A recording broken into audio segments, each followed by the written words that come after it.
بيان صادر عن القوات المسلحة اليمنية. بسم الله الرحمن الرحيم. قال تعالى: ولينصرن الله من ينصره إن الله لقوي عزيز. صدق الله العظيم. انتصارا لمظلومية الشعبين الفلسطيني واللبناني ودعما للمقاومتين الفلسطينية واللبنانية، نفذت القوات المسلحة اليمنية 3 عمليات عسكرية ضمن الاستمرار في فرض الحصار البحري على العدو الإسرائيلي، حيث استهدفت العملية الأولى سفينة إسي مونتريال جنوبي البحر العربي بطائرتين مسيرتين، وكانت الإصابة دقيقة بفضل الله.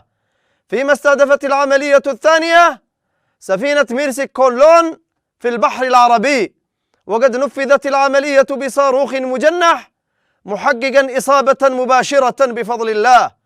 العملية الثالثة نفذتها القوات البحرية والقوة الصاروخية، استهدفت سفينة موتارو في البحر الأحمر وباب المندب، وذلك بعدد من الصواريخ البالستية، وكانت الإصابات دقيقة ومباشرة بفضل الله.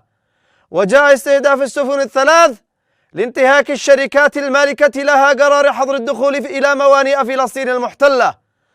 إن القوات المسلحة اليمنية وهي تحيي انتصارات المقاومة الإسلامية في لبنان وصمود المقاومة الإسلامية في غزة، تؤكد استمرارها في فرض الحصار البحري على العدو الإسرائيلي، وكذلك تنفيذ عمليات الاستهداف بالصواريخ والطائرات المسيرة لكافة الأهداف التابعة للعدو الإسرائيلي في فلسطين المحتلة، وأن هذه العمليات لن تتوقف إلا بوقف العدوان ورفع الحصار عن غزة ووقف العدوان على لبنان.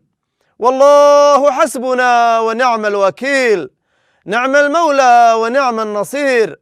عاش اليمن حرا عزيزا مستقلا، والنصر لليمن ولكل أحرار الأمة.